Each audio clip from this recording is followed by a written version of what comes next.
Thank you. Those are very important 4 questions we got there tonight. We'll stand or fall by them. How do you see God? And in the light of that, how do we see ourselves? In the light of what He said about us and to us. And then about your calling. So important we know our calling. That's why we strongly emphasise again and again, we've got to connect with the voice of God. We've got to know how and when God speaks to us so that we will know our calling, because He is more glorified when we are in His calling than just, beating around the bush, hoping, trusting that something's going to open up and fall in our lap and so on like that. You see, and when you know your calling, this is what I've discovered, you then learn what to say no to. And you learn what to say yes to. That's right. Because one of the things that I've discovered, that when you know the will of God for your life, it's amazing how many Christians will try and talk you out of it. Try and get you stretched into some other area where you're not called. And and it just takes all your time, and then you just get worn down because you've taken on more than you should, and so on. And for me, the older I get, I seem to be saying more no's than I'm saying yes. Because it's amazing how people are experts of the will of God for everyone else but themselves. Have you noticed that? You see, and it's sad. But you see, all of these kind of things, instead of us perhaps reacting against it and getting snooty and snotty over it, is that we need to realise that God uses these things as stepping stones, not stumbling blocks. And these things will work together for good. I never enjoyed any chastening, any crucifixions, or going to the cross and so on. When you've been crucified, it's worse because you can see who's nailing the nails in. It's much harder to forgive those blokes or girls or whoever's doing it, especially when it comes from people that you thought knew your heart. But I can honestly say, you've heard this week some of the stuff that we've been through. All those things have worked together for good in my life. I wouldn't want to go through some of them again. But, I am very grateful to God that we've experienced what we have, that we've been through those things and learned what we did out of them, because otherwise I wouldn't be where I am today. I could have totally bypassed health.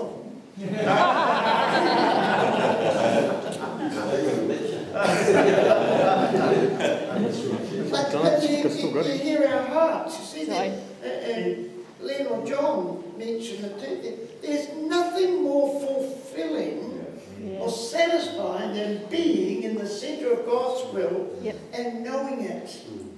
And when you are in that situation, you have confidence. You don't doubt the same. And when you know what you're doing and you're there, you just get on and do it. And keep doing it until the voice of God tells you to do something else.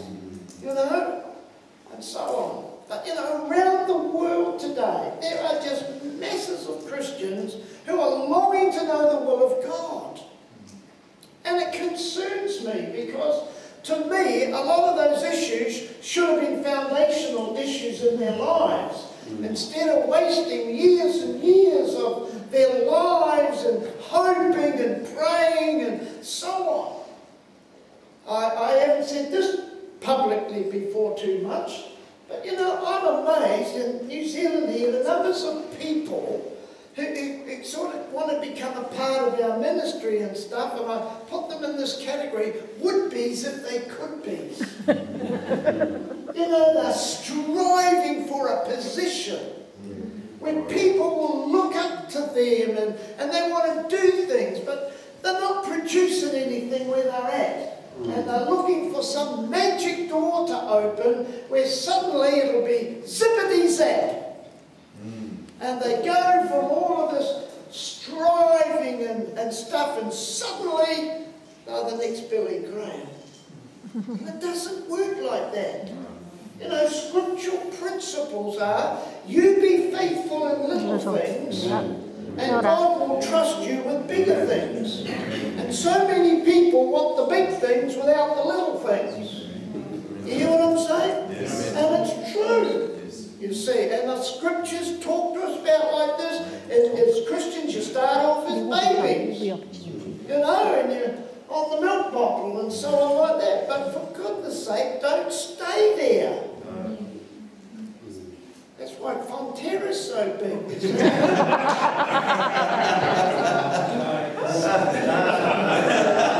many young babies around. That's true, you know. But you just hear my heart. Look, I know this. If God can do something with somebody like me, He can do it with anybody. And I don't say this proudly, but as a matter of fact, I've been very conscious over the years that I represent the underdog who can make it. Wow. You know, and every one of us can make it. Yeah. Often being an underdog is a choice. And Lee touched on some of those things tonight because, you know, we see God like we see our natural father. When I got saved, I tell you, my natural father got rattled.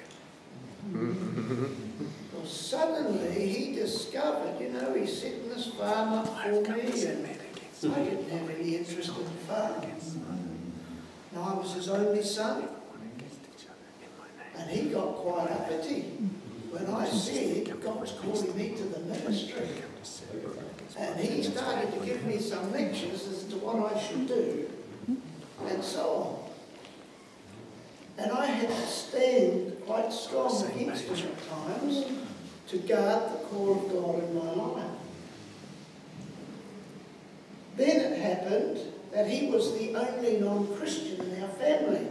Two sisters and a mother. The four of us were Christians, but Dad was not. And one of the reasons was that as a child, he had a very strict upbringing in a certain church denomination that absolutely put him off Christianity. Yeah, like my dad.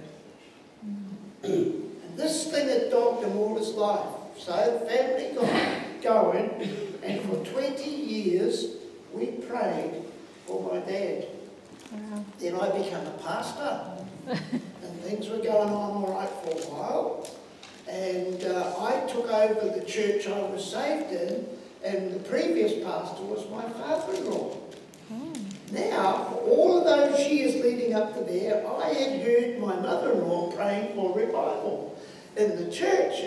And when I became the pastor, and actually revival started to happen, she did not like the way it happened. And, you know, my mother-in-law split the church. And I couldn't believe it. She got so wound up about it that one day when my wife and I went to visit her to try and pacify things, I couldn't believe what I run her. In front of me, she was begging my wife to leave me. Well, when my dad got to hear about this, it so affected him, he came running to church. Picking on your boy,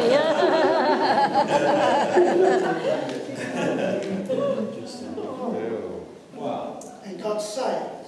Wow. Oh, amen. I had the joy of baptising my dad in water. And then one Sunday morning, my youngest sister, who was a very good pianist, she's on the piano. Next thing, she bounces off the piano. She comes across the stage. Back in those days, pastors sat on the platform so they could look over their flock. I tell you what, it's a very good place to be when you're prophetic. Yes. You can see what's going on out there. That's why we've got the seating like this. Because you see more this way than looking at the back of somebody's head in front of you. Well, she came up to me and she just said, I believe God's just spoken to me that there are people in this meeting this morning who are not baptized in the Holy Spirit. And if they will respond, God will baptize every one of them in the Spirit. Well, I'm thinking, you know, I know my dad's out there in the congregation, and so on. She says this, and so what am I going to do? So I chose to run with it. Nice. So I made the announcement, told the church what Joan had said to me, and said, anyone here who's not baptized in the Holy Spirit today, come out the front, and God will fill you with the Holy Spirit.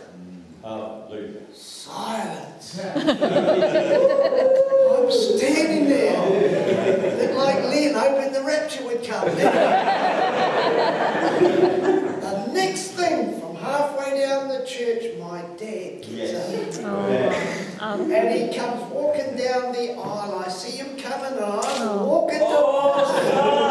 And we met down the aisle and we just went into one another's arms. I'm bawling like a baby over his shoulders and he's talking in tongues out there. It was just some of the most precious things that they can have, you know, to see your dad come from being anti against you and then come running to church and to have those experiences. And after that, I mean, he was my greatest supporter and fan. In fact, it's very interesting that when God called us from Palmerston North to Hamilton, I don't know how much this affected him, but he died within 2 weeks. And so I had to come back and be a part of the funeral and so on. But yeah, God does some good things, doesn't he? He does. Really does. So don't give up, folks. Hang in there. I'll tell you what's helped. Try and build some good, wise, spiritual people around your life. People you can bounce stuff off and so on. This has been one of the great things about, since we've been out of the church and been itinerating and that, Len and I often talk about this, you know, God has given me a network of people that have got their own ministry. None of us tell each other how to run our ministries, but we have a relationship that is just far better than anything I had when I was part of a national denominational movement. And it's just been beautiful, hasn't it, Liam? And, you know, we can be apart for months, we can come together like this, Liam and I this weekend, we just click, and away it goes. And there are several other ministries around this country that are just like that with us. We can just come together, click, and minister together in the Holy Spirit. And it's beautiful, you see. And so, know the call of God. Know what God's called you to. Don't be a round peg in a square hole. No? You know. You say, well, how can I know what my calling is? Here's a little test you can put yourself through. If you had total free course as to what to do with the rest of your life, what would you like to do or feel to do more than anything else? I tell you, the will of God's not too far away from that. For many of us looking around here tonight, you know, we don't have another 100 years.